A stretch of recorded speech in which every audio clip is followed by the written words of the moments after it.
Many Americans, the word annuity is either a dirty word or a word that they don't understand, or both.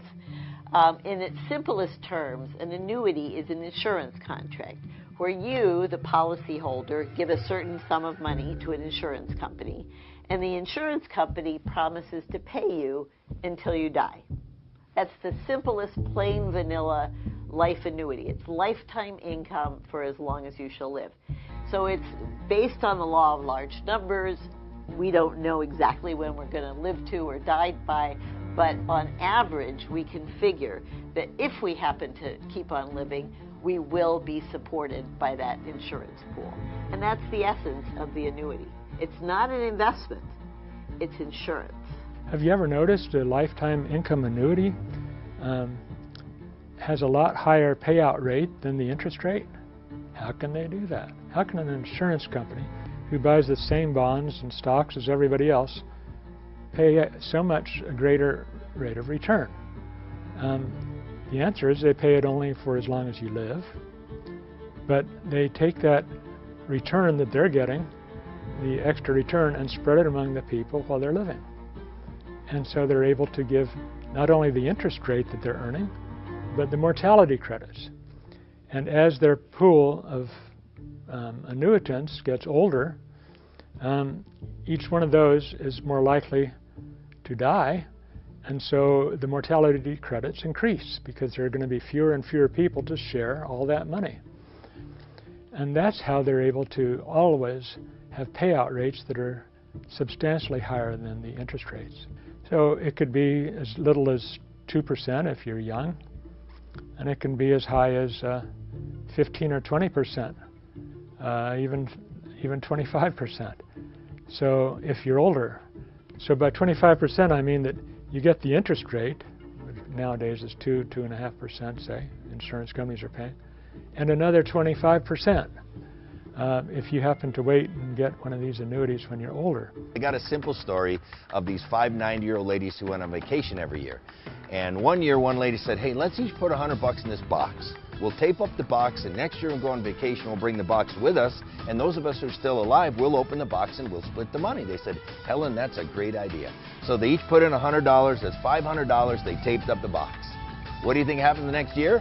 They forgot where they put the box. No, I just made that one up. No, unfortunately, one lady's died. So now 4 ladies open up the box. There's $500. They split the $500. They each get $125. Now, that was a 25% rate of return in 12 months. I got 2 questions for you. How much of that money was invested in the stock market? 0. What interest rate did it earn in that box? 0. How they get paid 25% with no money in the market, no interest rate, is because they got paid these mortality credits. If you're a good manager of your money, you shouldn't get one annuity. You should get several. And if I die, or if my wife, if we both die, those annuities are inheritable by our kids. And I'm sure that will be very much appreciated. But here's the key. I wasn't the first one to discover this. I think Olivia Mitchell was. Dr. Mitchell is a professor at the Wharton School and world-renowned. Olivia's amazing. I mean, her work is just of the absolutely highest quality. I mean, she has probably done more to bring attention to and spread good information and good ideas about retirement financing, possibly than anybody I can think of. She's a talk about a force for good. One of the things that I've been proposing lately is what I call putting the pension back into a defined contribution plan. That is, right now, if you have a 401k or a 403b, you make your contributions, you decide on your investments, but at retirement, you're left holding a very nice nest egg, we hope, but with very little protection against this longevity risk, which is so important in later life.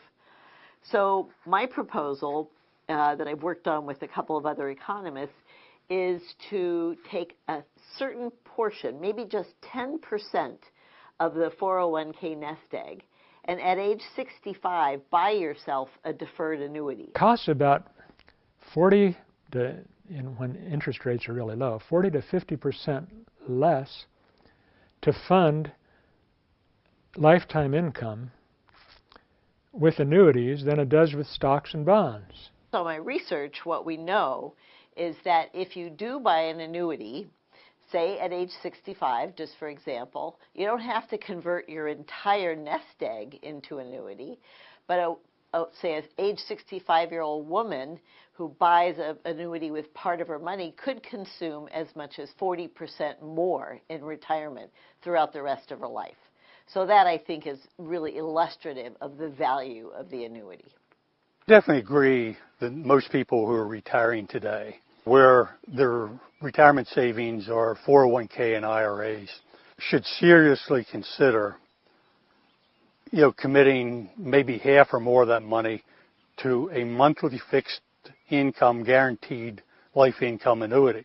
Because, managing your investments today to provide a stream of income for 20, 30 years during retirement is a major challenge. And, that's one way that you can at least lock up into some guaranteed fixed income for annuity. It's the most secure way. So I'm a major fan of that. The way that I handle it is that I get companies that are unlikely to go belly up. And those are the highly rated companies. I recently wrote an article, and the title of it is All the Anti-Annuity Dominoes Have Fallen. And for years I heard people say, I don't need annuities, I got rental properties, or I do laddered bonds, or I do municipal bonds, or I do dividend-paying stocks. And if we learned anything from COVID, we learned that those things just don't work. I mean, we had renters that weren't paying rent, and landlords couldn't evict them. So I'm not against rental property, but they're not guaranteed lifetime income. Dividend-paying stocks. I own dividend-paying stocks. I'm not against dividend-paying stocks, but during COVID, over 600 companies slashed or eliminated their dividends. It's not guaranteed lifetime income. People say, I do laddered bonds. How does that work when the 10-year Treasury is at 1.4%? Laddered bonds aren't going to work. And then they say, oh, I do municipal bonds. Well, municipal bonds have been on the cover of Barron's magazine several times in the past couple of years because all these communities, their expenses have gone up, their revenue's gone down, and there are some municipalities that are not going to be able to pay those municipal bonds. So, again, I'm not against them. They don't fit to cover those basic living expenses. That's where the annuity fits. It's a vehicle that, one, has guarantee fund protection. Two, you're transferring your longevity risk to an insurance company. But annuities, I think, have a very important place in a person's retirement planning. Remember, annuities are not for down payment on a house or college education. It's for retirement. So any retirement money can go into an annuity. Now, how much? Well, what the research shows is you should have at least enough guaranteed lifetime income to cover your minimum daily expenses in retirement. So that's your housing, your food, your clothing, your cell phone, your internet. That all needs to be covered with guaranteed lifetime income. Now, Social Security counts because it's a lifetime income annuity. Pension counts because it's a lifetime income annuity. These are guaranteed paychecks for life. But whatever you're short, that's where the annuity fits. And so for the average person, it's probably going to be 20 to 40% of their retirement portfolio. Sometimes annuities that are already in the annuitization process give you an option to take out additional funds. Can be 5 years worth or 1 year worth or whatever. They make it available to you for emergencies. Another big concern people have is that you're locking your money away. Right? There's this surrender process, and if you put your money into an annuity, it's not accessible, which more and more annuities are making contingencies so you can't get your money out. But that's a big concern people have. And the answer to that is twofold. One, don't use all your money. But number two is looking at locking in that amount of income, whatever that is for your baseline living expenses, actually frees you up. Instead of feeling like you're locked into something, it should actually liberate you because you can take the rest of your money and do whatever you want with it, knowing you've got your baseline foundation covered. Economists are unanimous. I don't think you can find an economist or somebody who's really studied retirement, the PhDs who say, oh no, don't get an annuity. They all own annuities. I own 11 of them.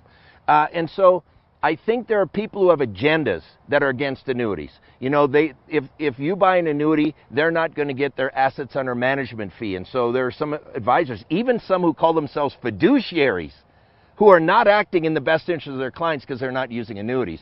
And so I would just say be very careful when you listen to somebody who is anti-annuity. They don't understand retirement. I can tell you that. They cannot understand retirement and be anti-annuity. It's impossible. I actually find it quite interesting.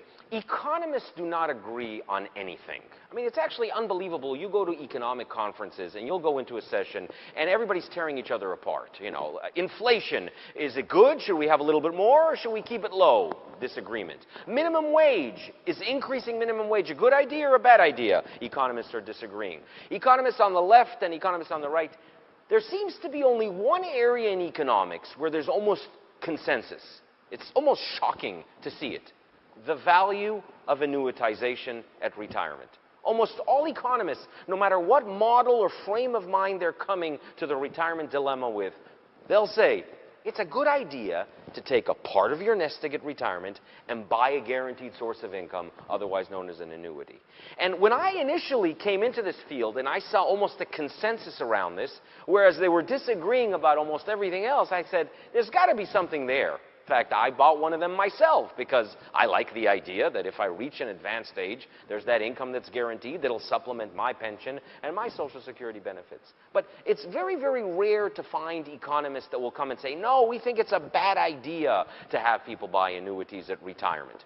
Now, there might be disagreement about how much people should annuitize or how much they should place in annuities. Should it be 60%? Should it be 40%? Or maybe even 20%? What does it depend on? Should we force people to annuitize to make it cheaper for everyone as a public good? Or should we allow people to voluntarily buy annuities? There's disagreement around the details of that. But the general notion of pooling people together, sharing longevity risk amongst the group, is widely accepted as the most efficient way to decumulate wealth in retirement.